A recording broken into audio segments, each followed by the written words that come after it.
اعوذ باللہ من الشیطان الرجیم بسم اللہ الرحمن الرحیم۔ اللہ تبارک و تعالیٰ کے نام سے شروع جو بڑا مہربان اور نہایت رحم کرنے والا ہے۔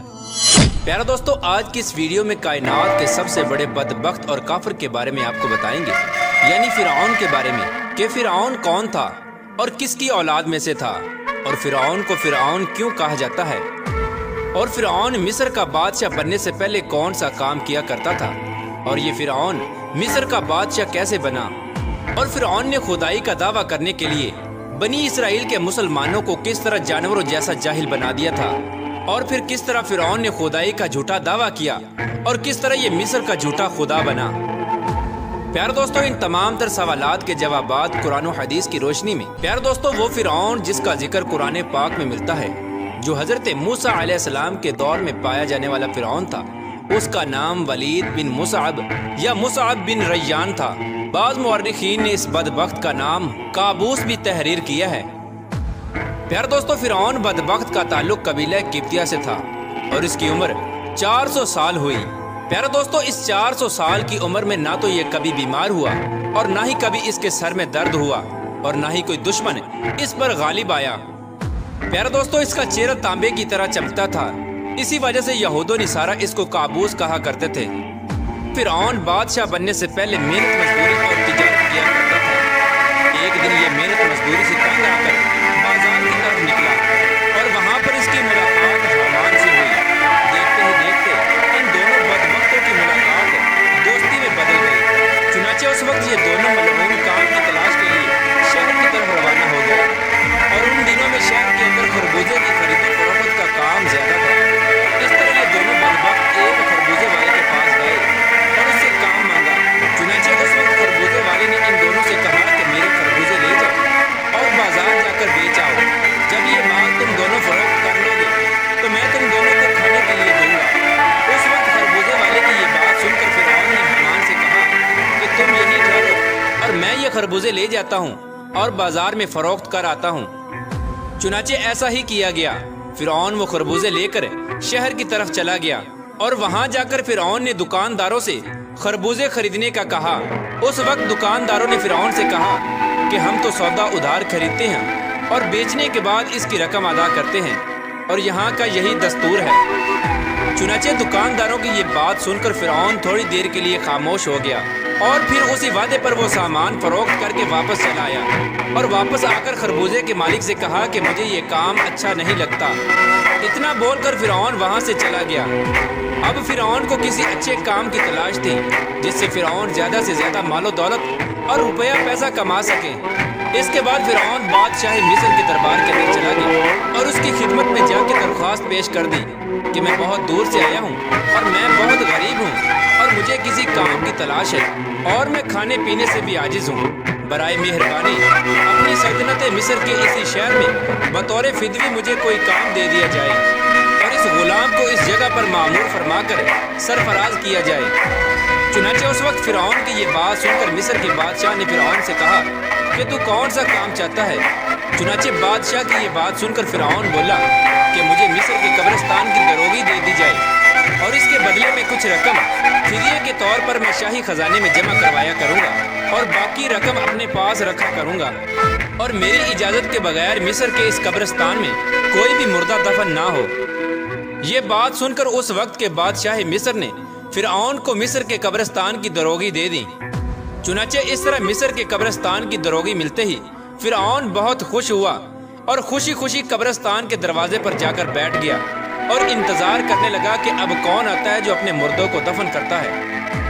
پیارے دوستو، قضائے الہی سے ایسا ہوا کہ اسی سال مصر کے اندر ایک خوفناک وبا پھیل گئی، جس کی وجہ سے مصر کے بہت سارے لوگ مرنا شروع ہو گئے۔ فرعون نے جب یہ دیکھا تو اس نے ہر لاش کے بدلے ان کے وارثوں سے ایک ایک سونے کا درم لینا شروع کر دیا، اور اس طرح تھوڑے ہی دنوں میں فرعون کے پاس بہت زیادہ مال و دولت اور روپیہ پیسہ جمع ہو گیا اور فرعون امیر ہو گیا۔ اتنا زیادہ مال و دولت آنے کے بعد فرعون نے یہ سوچا کہ کیوں نہ مصر کے تمام قبرستانوں کو اپنے انڈر کر لیا جائے، لہٰذا فرعون نے ایسا ہی کیا۔ فرعون نے مقربان بادشاہ کو کچھ پیسے دیے اور تمام مصر کے قبرستانوں کی دروگی